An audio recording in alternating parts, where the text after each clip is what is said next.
Hello everybody.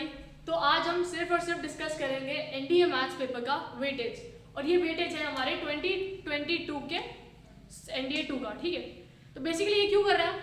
ताकि तुम्हें एक क्लैरिटी मिल जाए, तुम्हें एक आइडिया मिल जाए कि कौन से चैप्टर में से कितने क्वेश्चंस पूछे जाते हैं। ठीक है, क्योंकि जब तुम्हें एक बार पैटर्न पता चल जाएगा, एक बार एक वेटेज मालूम पड़ जाएगा ना, तो तुम उसके अकॉर्डिंग ज़्यादा वेटेज कोई एक सेक्शन को अच्छे से दे सकते हो। जिस सेक्शन में से क्वेश्चन नहीं पूछे जा रहे उस सेक्शन में को थोड़ा कम प्रेफरेंस देके जिस सेक्शन में ज़्यादा वेटेज है उसको तुम अच्छे से प्रिपेयर कर लो। ओके, ऐसा नहीं होना चाहिए कि यार इसमें से एक दो ही क्वेश्चन आएंगे तो फिर मैं पढ़ूंगा नहीं, या एक क्वेश्चन है 2.5 मार्क्स के लिए, तो दो क्वेश्चन होंगे तो 5 मार्क्स। तो मेक श्योर हर एक छोटे से छोटा मार्क्स तुम्हारा वहाँ पे इंपॉर्टेंट रोल प्ले करेगा। क्यों? क्योंकि कट ऑफ निकालना भी बहुत बच्चों के लिए टफ हो जाता है। तो आज हम डिस्कस करेंगे मैथ्स का, एनडीए मैथ्स का वेटेज, जो हमारा 2022 का ट्रेंड था ना वो कैसा था वो चेक करेंगे, ताकि हमें एक आइडिया मिल जाए कि हमें प्रिपेयर कैसे करना है, हमारा प्रिपरेशन कैसा होना चाहिए। ठीक है, तो सबसे फर्स्ट है वो है एल्जेब्रा। जैसे मैंने एल्जेब्रा लिखा है, अब एल्जेब्रा क्या? एल्जेब्रा में ना बहुत सारे सब टॉपिक्स हैं। देखो एल्जेब्रा में से तुम्हारे क्वेश्चन आते हैं 25 से 35 क्वेश्चन। ठीक है, पिछली बार में 25 से 35 क्वेश्चन एल्जेब्रा में से पूछे गए थे। अब उसमें बाइफिकेशन हुआ है, जैसे जो तुम्हारे देखो 5 से लेके 8 के बीच में ना तुम्हारे सेट्स और रिलेशन एंड फंक्शन में से क्वेश्चन पूछे गए थे। एल्जेब्रा के अंदर 5 से 8 क्वेश्चन सेट्स और रिलेशन और फंक्शन के थे। उसके बाद 8 से 11 क्वेश्चन कॉम्प्लेक्स नंबर और क्वाड्रेटिक इक्वेशन को मिला के बने थे। उसके बाद एपी और GP that is arithmetic progression और ज्योमेट्रिक प्रोग्रेशन में से तुम्हारे 4 से लेके 8 इसके बीच में रेंज कर रहे थे क्वेश्चन का पैटर्न। देखो एल्जेब्रा के कितने सब पार्ट्स है, sets, relation and function, complex number, quadratic equation, AP, GP, और उसके बाद पीएनसी मतलब परम्यूटेशन एंड कॉम्बिनेशन। बहुत इंपॉर्टेंट चैप्टर है जो तुम्हें ना फ्री के मार्क्स दिलाएगा अगर तुमने इसको एकदम अच्छे से प्रिपेयर किया तो। बीटी मतलब बाइनॉम। ये देखो ये जो चैप्टर्स है ना ये तो मक्खन जैसे हो जानी चाहिए, क्योंकि बहुत इजी चैप्टर्स है। जैसे एपी हो गया, जीपी हो गया, कॉम्प्लेक्स नंबर भी बहुत इजी है अगर तुमने अच्छे से पढ़ा तो उसको। सेट्स देखो कितने इजी, बाइनरी नंबर से तुम ऐसे अगर अच्छे से आता है तो तुम इसमें हल्के हाथ से मार्क्स ले लोगे। तो तुम्हें ये चैप्टर्स आने चाहिए। एल्जेब्रा के अंदर ये है, देखो परम्यूटेशन, कॉम्बिनेशन, बाइनोमियल थ्योरम और बाइनरी नंबर को मिला के 8 से 10 क्वेश्चन बन रहे हैं। ठीक है, तो एल्जेब्रा में से, तो एल्जेब्रा को सेक्शन छोड़ना तो नहीं पड़ेगा, कोई भी सेक्शन नहीं छोड़ना है हमें। देखो एल्जेब्रा में से तुम्हारे 25 to 35 क्वेश्चन बन रहे हैं, और ये तुम्हारा पूरा चैप्टर्स का वेटेज है, कौन से चैप्टर में से कौन से क्वेश्चन पूछे जा रहे हैं।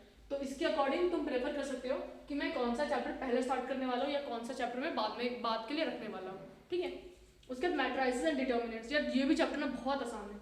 इसके अंदर तुम्हें सिर्फ और सिर्फ कैलकुलेशन अच्छे से आनी चाहिए।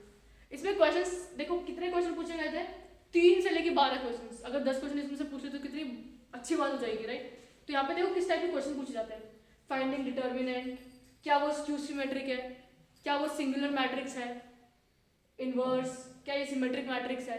ठीक है, ऐसे सारे क्वेश्चन पूछ जाएंगे। बस इतना है इसमें।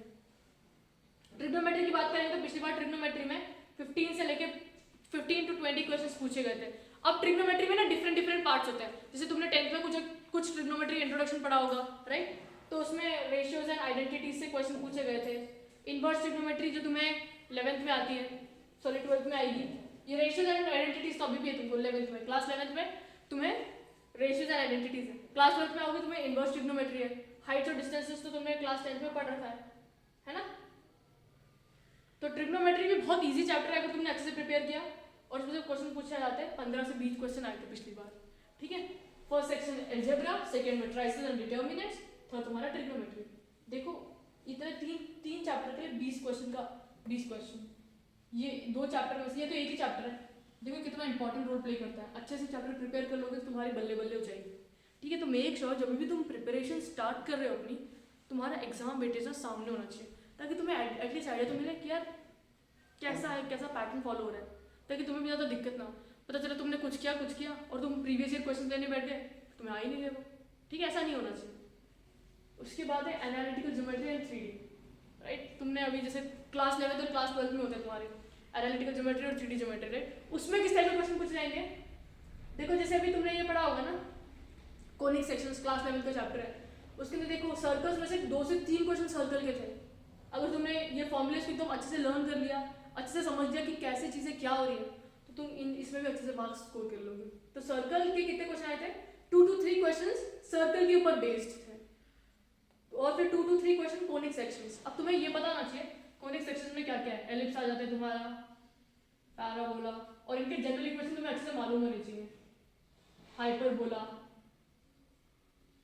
ठीक है, ये सारे इनके डायरेक्ट्रिक्स, इनकी लैटिस रेक्टम का फॉर्मूला, इनके जनरल इक्वेशन, सर्कल्स का जनरल इक्वेशन, रेडियस कैसे निकालते हो, सेंटर कैसे फाइंड करते हो, फोकाई के कोऑर्डिनेट्स, वर्टेक्स, मेजर एक्सिस कौन सी होती है, ट्रांसवर्स एक्सिस। एक आध बात तो डायरेक्ट वो ट्रांसवर्स एक्सिस के बारे में ऐसे पूछता है कि जिस पे भी तुम्हारा एलिप्स लाई करता है या जो तुम्हारा हाइपरबोला है, पैराबोला है, वो लाई करता है, उन एक्सिस को नाम क्या बोलते हैं। जैसे कभी कभी वो ट्रांसवर्स एक्सिस किस केस में तुम्हारा ट्रांसवर्स एक्सिस होता है, किसमें कॉन्जुगेट होता है, किसमें तुम्हारा मेजर और माइनर होता है, ठीक है।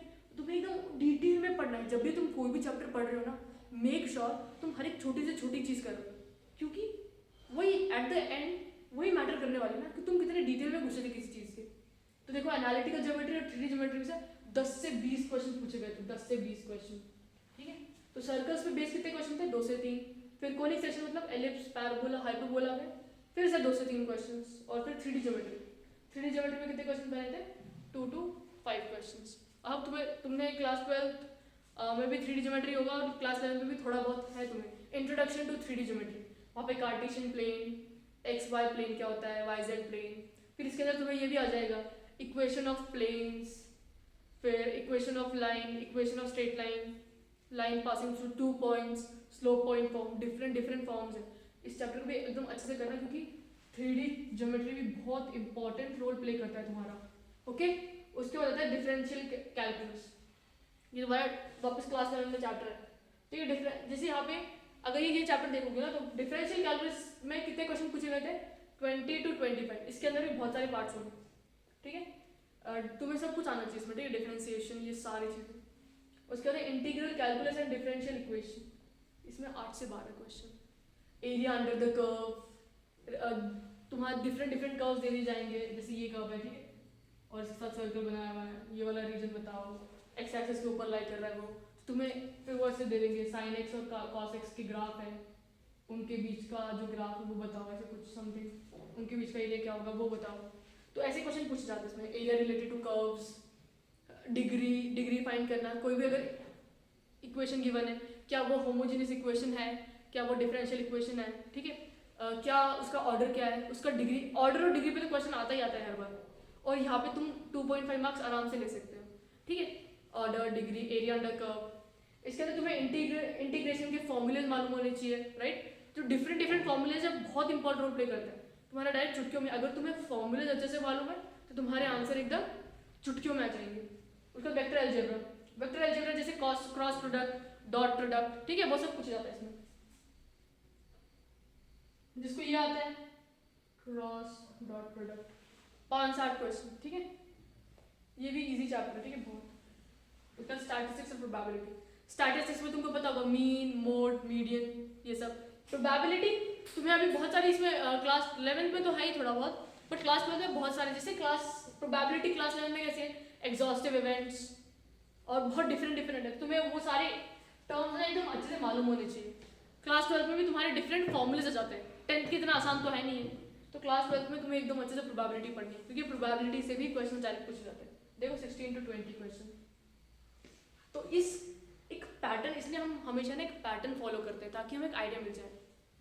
स्टैटिस्टिक्स में तुम्हें कैसे क्वेश्चन पूछे जाएंगे, mean, mode, median, central tendency, mean कैसे निकालते हो, मोड कैसे फाइंड करोगे, ठीक है।